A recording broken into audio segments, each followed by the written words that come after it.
প্রিয় শিক্ষার্থীবৃন্দ, ইতিহাস বিভাগ কুষ্টিয়া সরকারি কলেজ কুষ্টিয়ার পক্ষ থেকে আমি মাহিবুল্লাহ জিন্নাহ সহকারী অধ্যাপক এই করোনাকালীন ক্লাসে তোমাদেরকে স্বাগত জানাচ্ছি। আজকে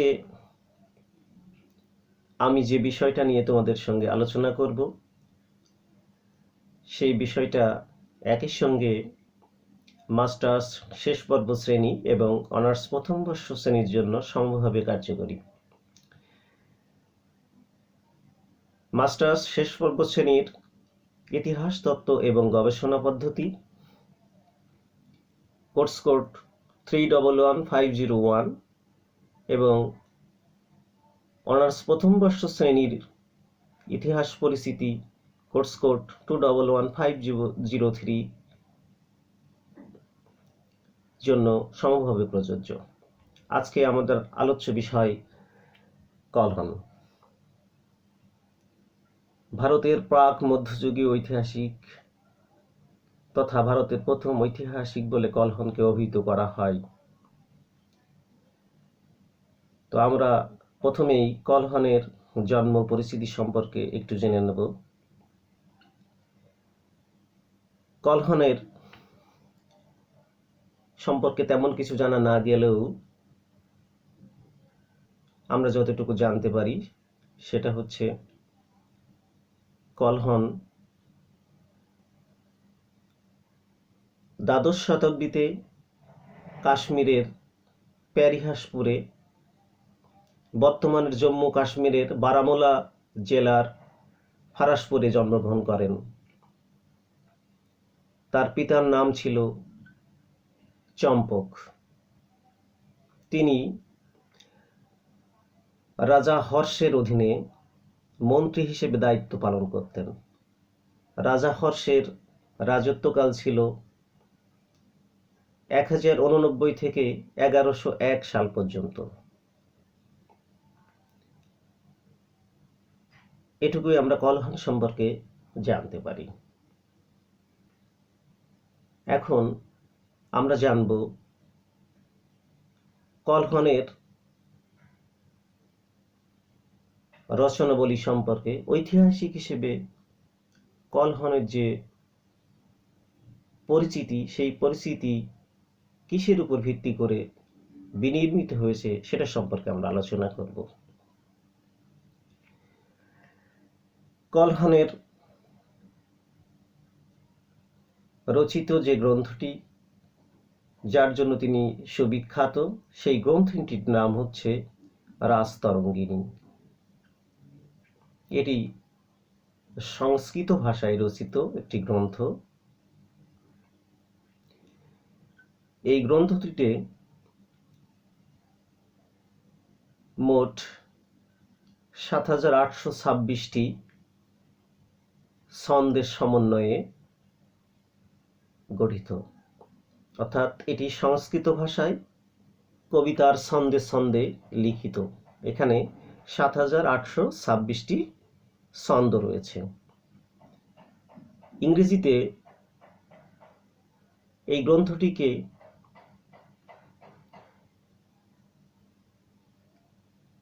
দ্য রিভার কিংস নামে পরিচিত।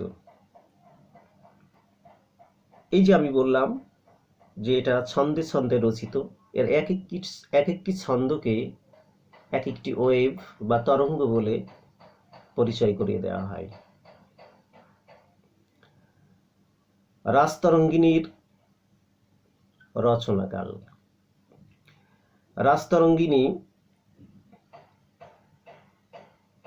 খ্রিস্টীয় 1148 থেকে 1150 সালের মধ্যে এর রচনা সমাপ্ত হয়। এটি সংস্কৃত ভাষায় রচিত। এই গ্রন্থটিতে অতি প্রাচীন কাল থেকে কলহনের সময়কাল পর্যন্ত ইতিহাস পুনরুদ্ধারের প্রচেষ্টা চালানো হয়েছিল। পরবর্তীকালে অনেক ঐতিহাসিক রাজতরঙ্গিনী রচনার সঙ্গে ক্রমে ক্রমে মুঘল বিজয় পর্যন্ত ইতিহাসকে সংযুক্ত করেছিলেন।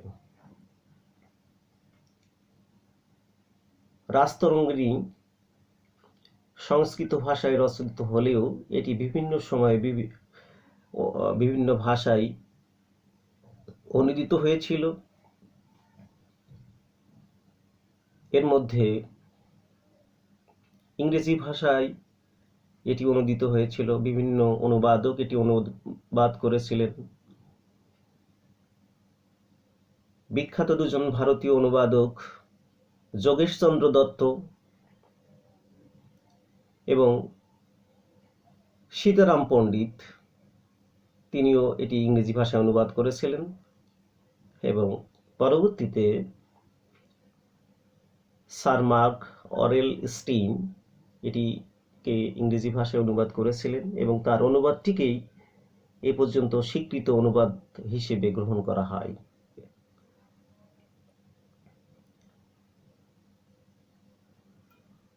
রাজতরঙ্গিনীর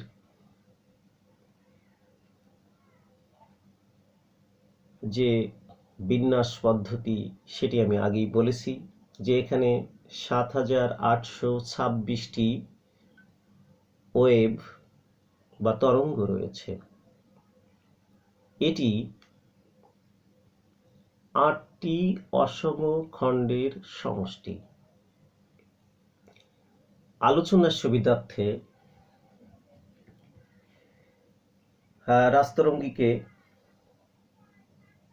রাজতরঙ্গিনীকে প্রধানত ৩টি ভাগে বিভক্ত করা হয়েছে। ১ থেকে ৩ নম্বর খণ্ডে অতি প্রাচীন কাল থেকে বর্তমান সময় অবধি অর্থাৎ কলহনের সময় পর্যন্ত সময়কালে কাশ্মীরের ইতিহাস রচনার প্রয়াস চালানো হয়েছে। এক্ষেত্রে ঐতিহাসিক হিসেবে কলহন কিংবদন্তি এবং কাহিনীমালার উপর নির্ভর করেছে। কিংবদন্তি হচ্ছে জনশ্রুতি এবং বিভিন্ন গল্প বা সত্য গল্প হলেও সেটা হতে পারে, বিভিন্ন গল্প কাহিনী এবং জনশ্রুতির উপর নির্ভর করে এই ১ থেকে ৩ অধ্যায় পর্যন্ত কলহন রচনা করেছিলেন। অর্থাৎ ইতিহাসের উৎস হিসেবে কলহন এখানে জনশ্রুতি এবং কাহিনীমালার উপরে নির্ভর করেছে।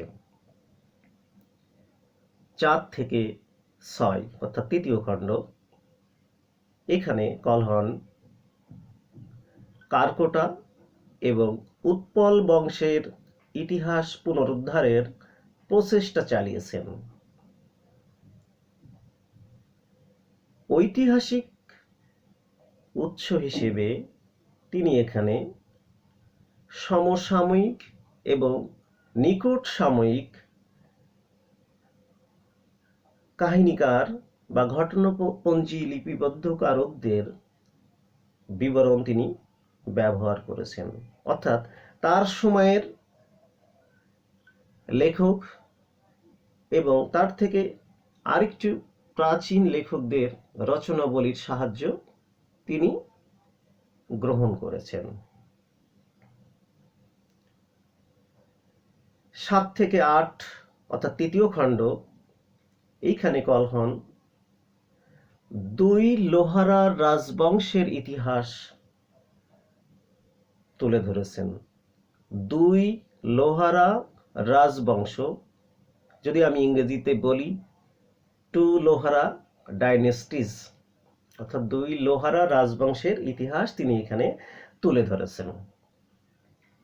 ইতিহাসের উৎস হিসেবে এখানে তিনি নিজস্ব পর্যবেক্ষণ, প্রত্যক্ষদর্শীর বিবরণ ব্যবহার করেছেন। তবে যে প্রত্যক্ষদর্শীর বিবরণ তিনি ব্যবহার করেছেন সেটা হয়তো সরাসরি তিনি তাদের সঙ্গে সাক্ষাৎ হয়নি, এটা হয়তো সেকেন্ডারি সোর্স থেকে তার কাছে এসেছে। তাহলে এখানে আমরা কলহনের যে রাজতরঙ্গিনী গ্রন্থ সেটাকে আমরা প্রধানত ৩টি ভাগে বিভক্ত করে ফেললাম। ১ থেকে ৩, এখানে আছে অতি প্রাচীন কাল থেকে কাশ্মীরের ইতিহাস, 4 থেকে 6 এখানে রয়েছে কারকোটা ও উৎপল বংশের ইতিহাস। তৃতীয় খণ্ড 7 থেকে 8 এখানে রয়েছে 2 লোহারা রাজবংশের ইতিহাস। এটা গেল রাজতরঙ্গিনীর পরিচয়।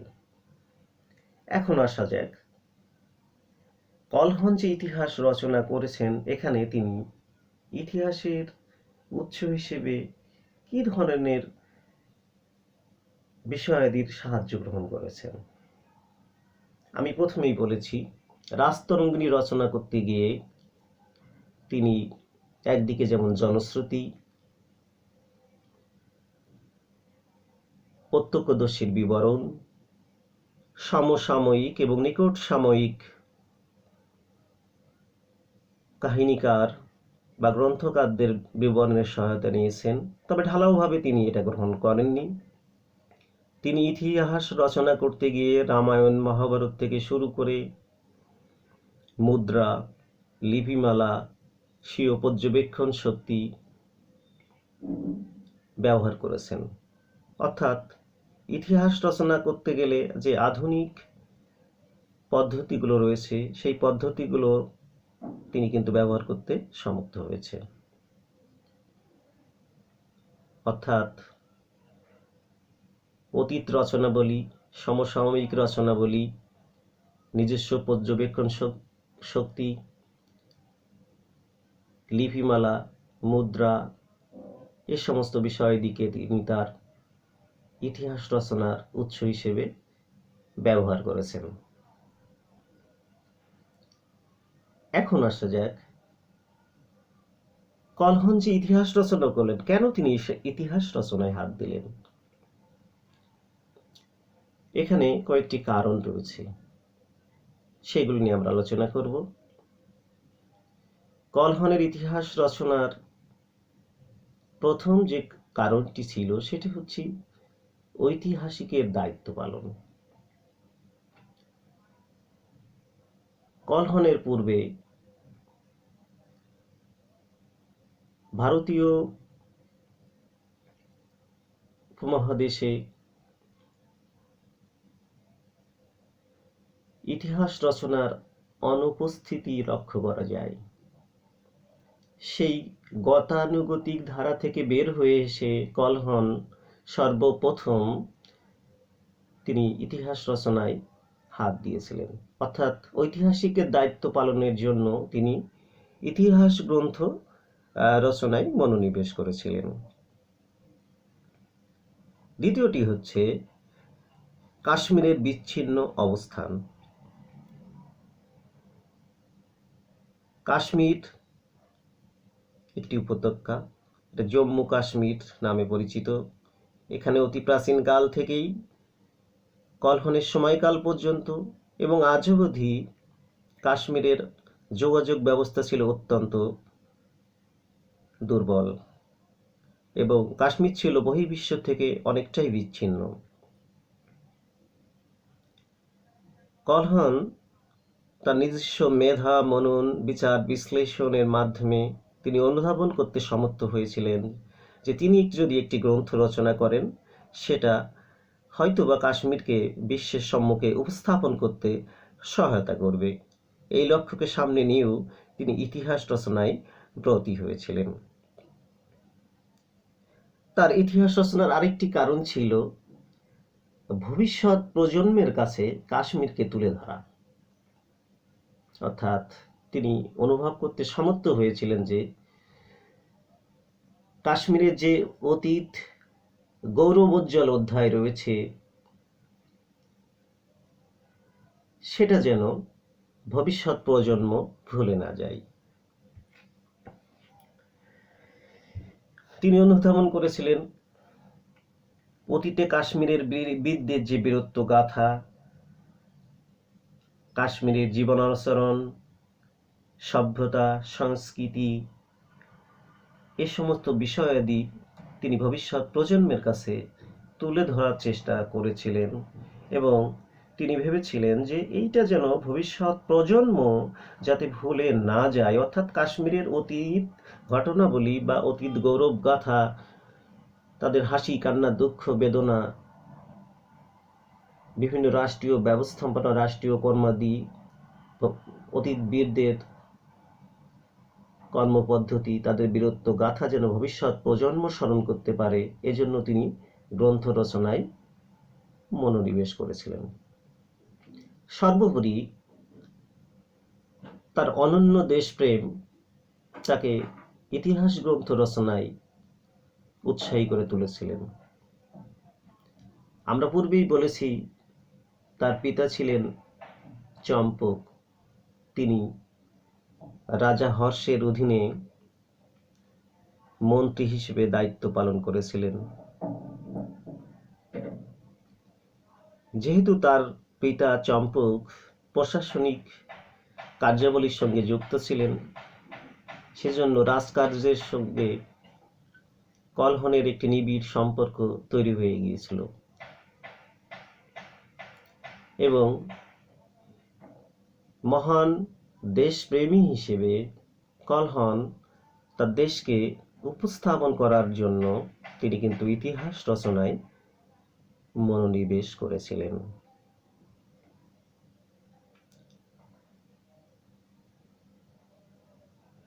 আমরা দেখব যে এবার ইতিহাস হিসেবে কলহনের মূল্যায়ন আমরা কিভাবে করব। আমরা জানি, পূর্বে আমরা শিখেছি যে কলহন হচ্ছে প্রাক মধ্যযুগীয় ঐতিহাসিক, অর্থাৎ দ্বাদশ শতাব্দীর ঐতিহাসিক। তার জন্মসাল সম্পর্কে বিস্তারিত জানা না গেলেও ধারণাবশত আমরা বলতে পারি যে 1050 সালের পর হয়তো তার জন্ম। এইরকম একটি সময়ে তিনি ইতিহাস রচনায় মনোনিবেশ করেছিলেন। তৎকালীন সময়ে, প্রাক মধ্যযুগীয় সময়ে ধর্মনৈতিক সাহিত্য চর্চা, ধর্মনৈতিক রাষ্ট্রীয় ব্যবস্থাপনা, রাজভক্তি তৎকালীন সময়ে প্রাধান্য পেত। এইরকম একটি সময়ে কলহন যে ইতিহাস গ্রন্থ রাজতরঙ্গিনী রচনা করেছিলেন, তার দৃষ্টিভঙ্গি কি ছিল? এক্ষেত্রে রাজতরঙ্গিনীর যে ছন্দ বা ওয়েভ, সেখানে তিনি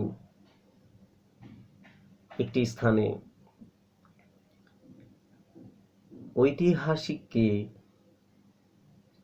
ঐতিহাসিকের দায়িত্ব কর্তব্য কি সে সম্পর্কে তিনি উল্লেখ করেছেন। তিনি একজন ঐতিহাসিককে বিচারকের সঙ্গে তুলনা করেছেন। তিনি বলেছেন যে গুণী লোক সর্বদা প্রশংসা পাওয়ার যোগ্য এবং একজন ঐতিহাসিক তার ইতিহাস রচনা কার্যে নিরপেক্ষ এবং সমালোচনাকর মনোভাব নিয়ে, নিরাসক্ত মন নিয়ে তিনি ইতিহাস গ্রন্থ রচনা করবেন। অর্থাৎ বিচারক যেমন নির্দিষ্ট প্রক্রিয়ার মধ্য দিয়ে কারো প্রতি কোনরূপ অনুরাগ বা বিদ্বেষ পোষণ না করে একটি নির্দিষ্ট আইনের মধ্য দিয়ে তার বিচার কার্য পরিচালনা করেন, কলহনও ঠিক তেমনি ইতিহাসের দায়িত্ব কর্তব্য এবং ইতিহাস রচনার ক্ষেত্রে তিনি বলেছেন যে একজন ঐতিহাসিক যখন ইতিহাস রচনা করবেন, তিনি নিরপেক্ষভাবে এবং কারো প্রতি কোনরূপ অনুরাগ অথবা বিদ্বেষ এটি পোষণ করবেন না, বরং ঐতিহাসিক বিভিন্ন উৎস বিচার বিশ্লেষণপূর্বক যেটি আসল সত্য সেটিকেই প্রকৃত ইতিহাস হিসেবে উপস্থাপন করতে হবে।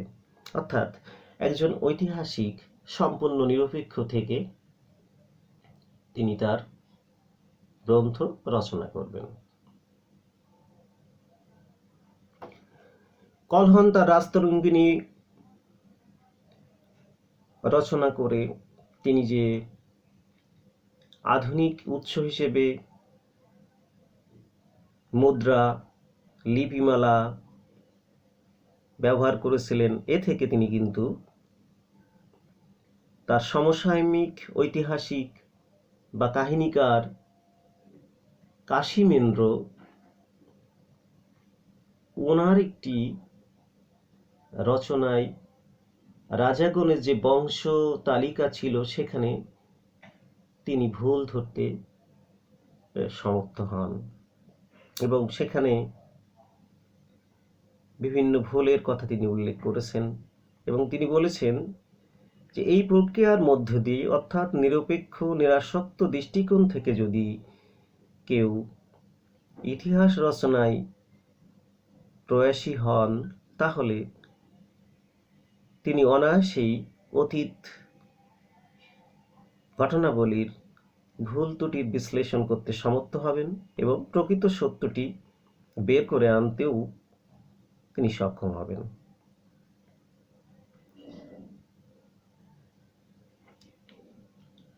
কলহন সম্পর্কে আমরা এখন আর একটু গভীরে প্রবেশ করতে চাই। ঐতিহাসিকের দুটি অপরিহার্য যোগ্যতা বা কর্তব্য বা তার অনুসরণীয় দৃষ্টান্ত হিসেবে সামনে আনতে হয়, তাহলেই তিনি ঐতিহাসিক হিসেবে সফল হতে পারেন, অর্থাৎ প্রকৃত সত্যকে তুলে ধরতে পারেন। এক হচ্ছে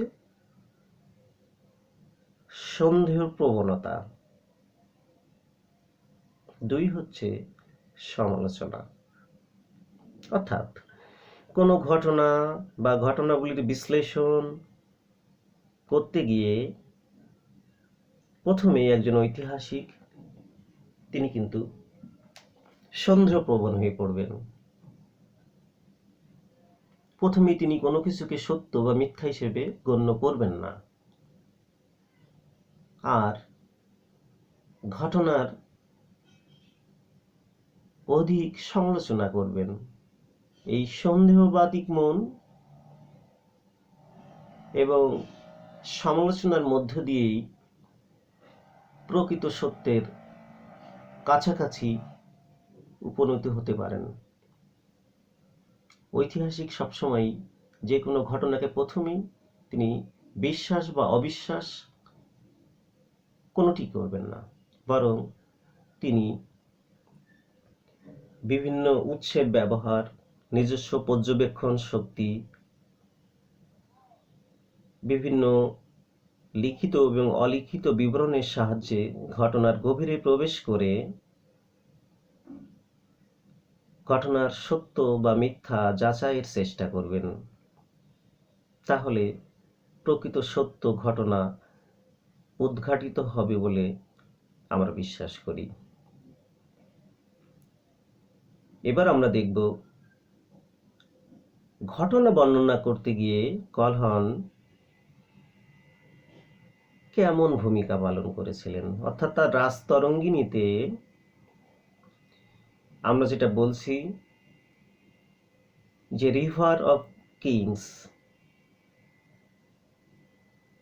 এই রিভার অফ কিংস বা রাজতরঙ্গিনীতে যে ৭,৮২৬টি ছন্দ ছিল, সেই ছন্দে অতি প্রাচীনকাল থেকে কাশ্মীরের যে ইতিহাস তুলে ধরেছিলেন, সেখান থেকে আমরা গুরুত্বপূর্ণ একটি ঘটনার আলোচনা করলে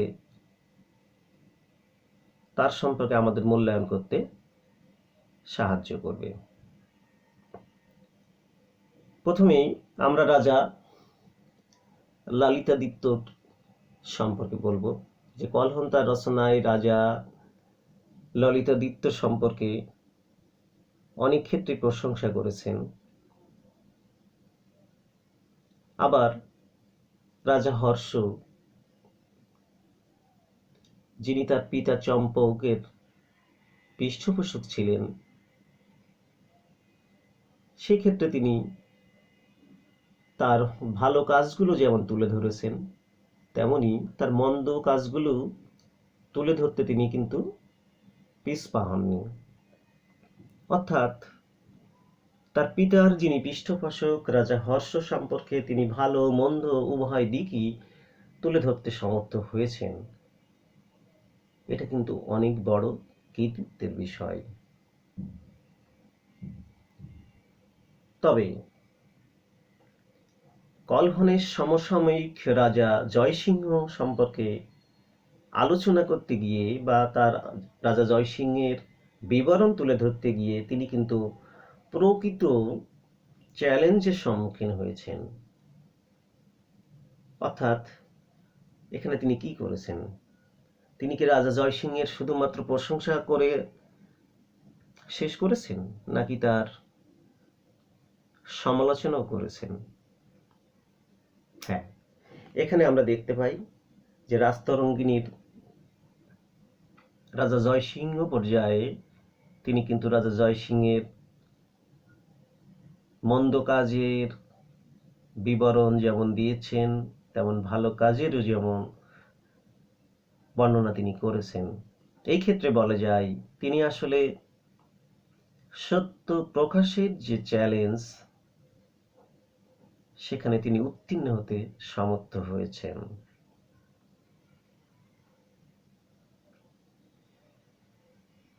এখন আমরা কলহনের একটু মূল্যায়ন করতে চাই। প্রাক মধ্যযুগীয় ঐতিহাসিক হিসেবে তিনি ঐতিহাসিক কর্মপদ্ধতি সম্পর্কে তিনি প্রথম আগেই বলেছেন, আমরা আলোচনায় এনেছি সেটা, যে একজন ঐতিহাসিককে তিনি বিচারকের সঙ্গে তুলনা করেছেন, যে কোনোরূপ পক্ষপাত দুষ্ট না হয়ে, কারো প্রতি অনুরাগ বা বিরাগভাজন না হয়ে, আধুনিক উৎসসমূহ ব্যবহার করে প্রকৃত সত্যটা তুলে ধরা হচ্ছে ইতিহাস রচনার প্রধান হাতিয়ার। অতএব একজন ঐতিহাসিকের দায়িত্ব পালন করতে গেলে অবশ্যই তাকে নিরপেক্ষ দৃষ্টিভঙ্গিতে দায়িত্ব পালন করতে হবে। তো কলহন এই যে নিরপেক্ষ দৃষ্টিভঙ্গি, বিচারকের দায়িত্ববোধ, আধুনিক ইতিহাসের উৎস হিসেবে মুদ্রা, লিপিমালা, কাহিনীকারদের বিবরণ, নিজস্ব পর্যবেক্ষণ শক্তি, এটাকে ব্যবহার করে কিন্তু নিজেকে প্রমাণ করতে সমর্থ হয়েছেন। অর্থাৎ নিজেকে একজন আদর্শ ঐতিহাসিক হিসেবে তিনি প্রতিষ্ঠিত করতে সমর্থ হয়েছেন। একজন প্রাক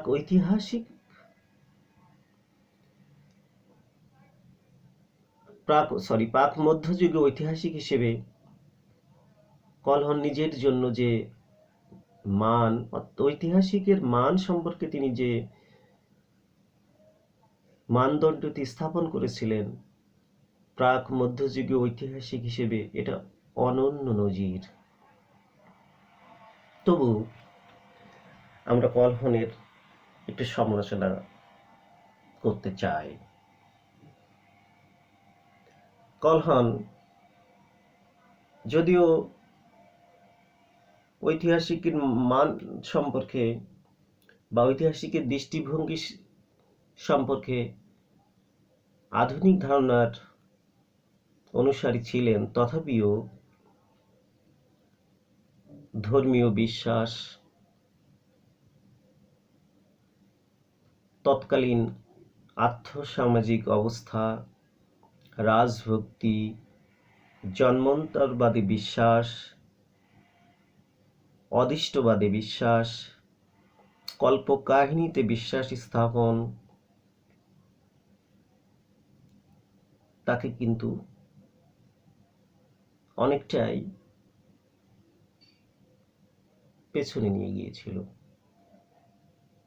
অর্থাৎ একদিকে তিনি সত্য উদ্ঘাটনের জন্য আধুনিক ইতিহাসের উৎসগুলিকে ব্যবহার করছেন, তথাপিও তিনি প্রাক মধ্যযুগীয় যে সামন্ততান্ত্রিক ব্যবস্থাপনা, সেই ব্যবস্থাপনার বাইরে কিন্তু আসতে সমর্থ হয়নি। তার চিন্তা চেতনা, ক্রিয়াকর্ম, লিখনীতে ধর্মীয় বিশ্বাস, জন্মান্তরবাদ, রাজভক্তি, গতানুগতিক এই ধারাগুলি কিন্তু অব্যাহত ছিল। সেই ক্ষেত্রে আমরা বলতে পারি তিনি অনেকটাই সংকীর্ণ মনা ছিলেন। তার রচনাতে এর প্রমাণ আমরা পাই। যেমন রাজা মিহিরকুল সম্পর্কে তিনি আলোচনা করতে গিয়ে বলেছেন যে রাজা মিহিরকুল একজন রক্ত পিপাসু অর্থাৎ খুনি রাজা হিসেবে জনসম্মুখে কুখ্যাত ছিলেন। তার বর্ণনায় তিনি বলছেন যে রাজা ঈশ্বর কর্তৃক বা দেবতাদের অনুসারী ছিলেন, অর্থাৎ দেবতারা রাজাকে তাদেরকে অনুসরণ করতে বলছেন। পক্ষান্তরে রাজা সেখান থেকে চ্যুত হয়ে নরহত্যায় লিপ্ত হয়েছে, অন্যায় অত্যাচারমূলক শাসন কার্যে ব্রতী হয়েছে। তথাপিও রাজা জনরোষের শিকার হননি। এখানে তার অদৃষ্টবাদিতা প্রকাশ পেয়েছে, অর্থাৎ রাজা দেবতাদের অনুসরণ করে সঠিক পথে রাজকার্যাদি পালন করবে, কিন্তু রাজা তা না করে বিপদগামী হয়েছেন। কিন্তু দেবতারা তাকে কিন্তু ক্ষমতাচ্যুত করেননি, বা জনরোষের শিকার হয়েও রাজা কিন্তু ক্ষমতাচ্যুত হননি। শুধু মিহিরকুলের ক্ষেত্রেই নয়, বরং অন্য রাজাদের সম্পর্কেও অনুরূপ দৃষ্টান্ত আমরা পাই।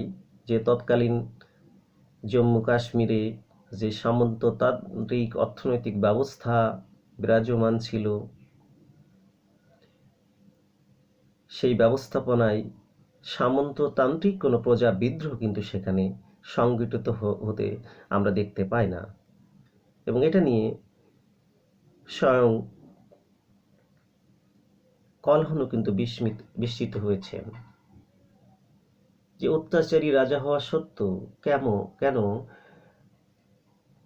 এই সামন্ততান্ত্রিক অর্থনৈতিক ব্যবস্থায় যে ভূমিদাসগণ তারা কেন বিদ্রোহ করেননি, রাজা কেন বিদ্রোহের শিকার হননি। এক্ষেত্রে তিনি মনে করছেন যে দেবতারা রাজাকে রক্ষা করেছেন। এই যে অদৃষ্টবাদিতা তাকে অনেকটাই সমসাময়িক প্রেক্ষাপটের ঐতিহাসিক হিসেবে প্রতিষ্ঠিত করেছে, এটা ঠিক। তথাপিও ঐতিহাসিকের মানদণ্ড নির্বাচনে কলহনের যে বিশ্বাস বা কলহন যেটাকে ঐতিহাসিকের মানদণ্ড হিসেবে নির্ধারণ করেছেন, অর্থাৎ একজন বিচারকের মতো ভূমিকা, অর্থাৎ একজন বিচারক কারো প্রতি যেমন কোনো পক্ষপাতিত্ব দেখাবে না এবং নিরপেক্ষ ভূমিকা পালন করে তিনি তার স্বীয় বিচার কার্য পরিচালনা করবেন, সেটা কিসের ভিত্তিতে? নির্দিষ্ট আইনের মধ্য দিয়ে। ঠিক তেমনি ঐতিহাসিক হিসেবে কলহন নিজের জন্য ঠিক বিচারকের ভূমিকার কথাটি উল্লেখ করেছেন, অর্থাৎ যে তিনি একটি সমালোচনা এবং নিজস্ব পর্যবেক্ষণ শক্তি, আধুনিক ইতিহাসের উৎসসমূহ বিচার বিশ্লেষণ করে একটি সত্য প্রকাশ করাটাই হলো একজন ঐতিহাসিকের মহান দায়িত্ব।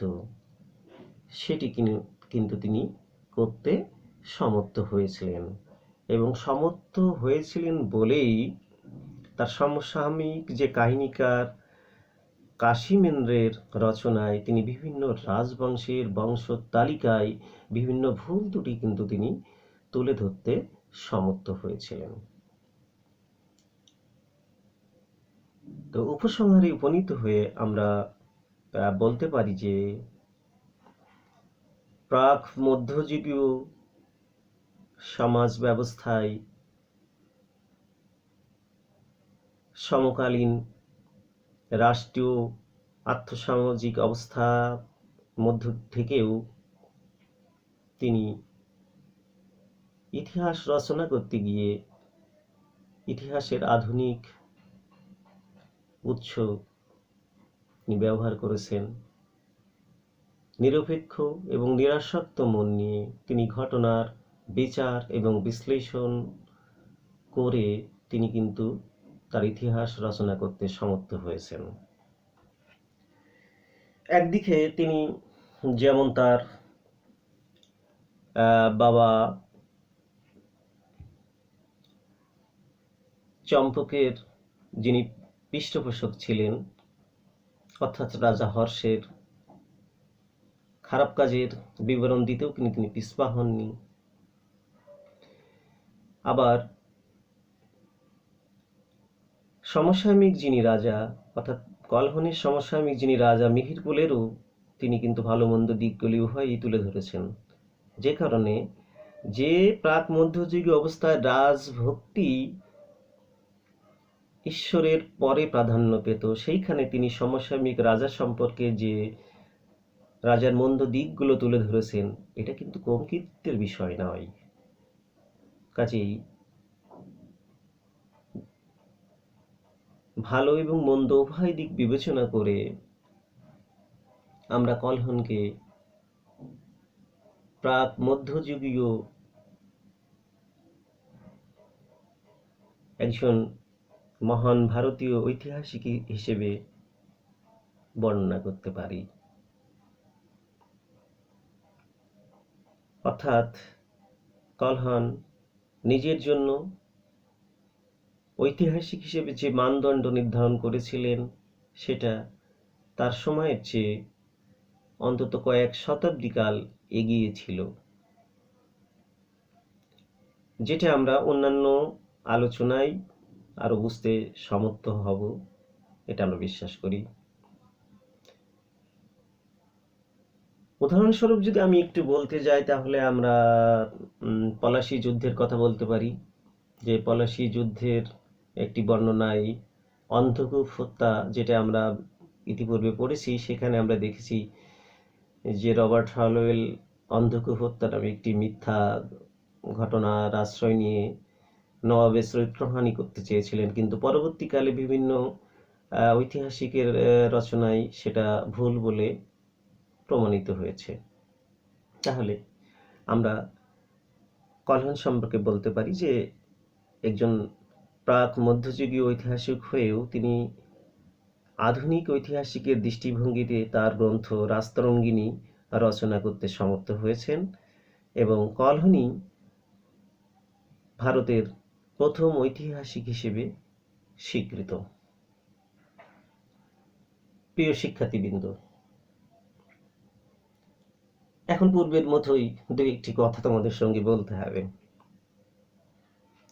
এই ক্লাস রেকর্ডিং করছি জানালা দরজা বন্ধ করে দিয়ে, একটি মোবাইল দিয়ে। তোমরা দেখতেই পাচ্ছ সাউন্ড কোয়ালিটি কেমন হচ্ছে আমি জানি না, রেজুলেশন অত্যন্ত খারাপ হচ্ছে, এটা আপলোড হতে যাচ্ছে না, এটা আপলোড করতে অনেক সময় লাগছে। ঢাল নেই, তলোয়ার নেই, নিধিরাম সর্দার। তো আমাদের আন্তরিকতার কোনো ঘাটতি নেই, আমরা সবসময় তোমাদের জন্য, তোমাদের পক্ষে, তোমাদের জন্যই। আমরা শিক্ষকরা সবসময় তোমাদের জন্য। এতে আমাদের আন্তরিকতার এক বিন্দুও ঘাটতি নেই। আমরা যেভাবে পারি যত কষ্ট করে হলেও হোক না, ভিডিওর মান খারাপ হোক, রেজলিউশন খারাপ হোক, সাউন্ড কোয়ালিটি খারাপ হোক, তবু আমরা তোমাদেরকে কিছুটা হলেও তথ্য দিয়ে সাহায্য করতে চাই। অর্থাৎ এই করোনাকালীন সময়ে তোমাদের যে অপূরণীয় ক্ষতিটা, সেটা আমরা কিছুটা হলেও আসলে পূরণ করে দিতে চাই। তোমরা আরও একটু বেশি লেখাপড়া করতে যদি চাও, আর একটু তথ্য যদি চাও, তোমরা গুগলে যেতে পারো, তোমরা ইউটিউবে দেখতে পারো। সেখানে আমার চেয়ে অনেক ভালো ভালো ভিডিও দেয়া রয়েছে, সেটা তোমরা দেখলে তোমাদের অনেক উপকারে আসবে।